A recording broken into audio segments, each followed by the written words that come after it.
Excuse me, nasan si Jai? Ano po kailangan mo sa kanya? You don't need to know. Sabihin mo na lang sa amin kung nasan siya. Naku, pasensya na kayo. Hindi nyo naabutan, Nika. Alis lang. Nagmamadali pa nga kasi alam nyo naman yung maraming Hey, meetings. Billy! May ipapagawa ko sa'yo.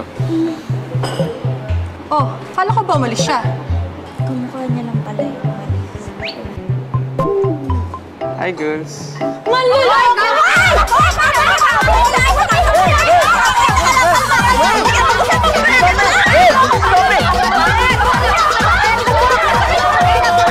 Everybody calm down!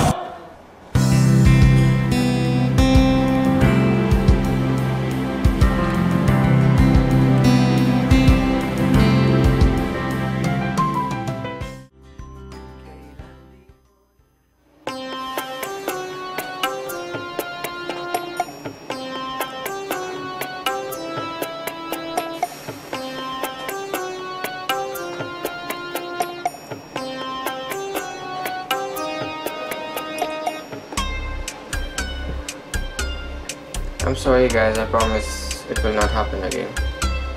Yeah. I hope so. Ikaw naman kasi. Pati tuloy si Billy, nasaktan na. Billy, okay ka lang ba? I'm sorry, Billy.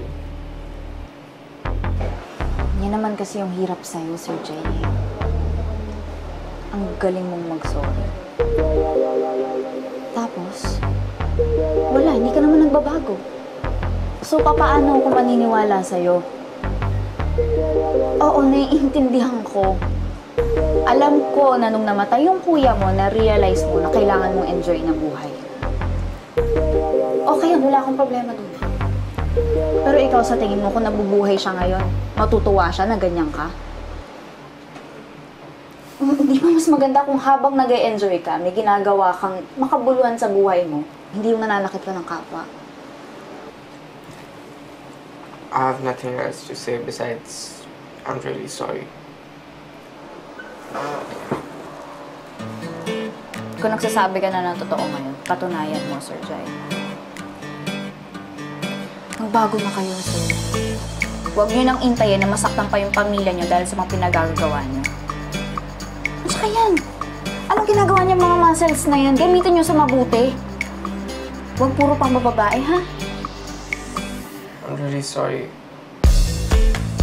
I promise it will never happen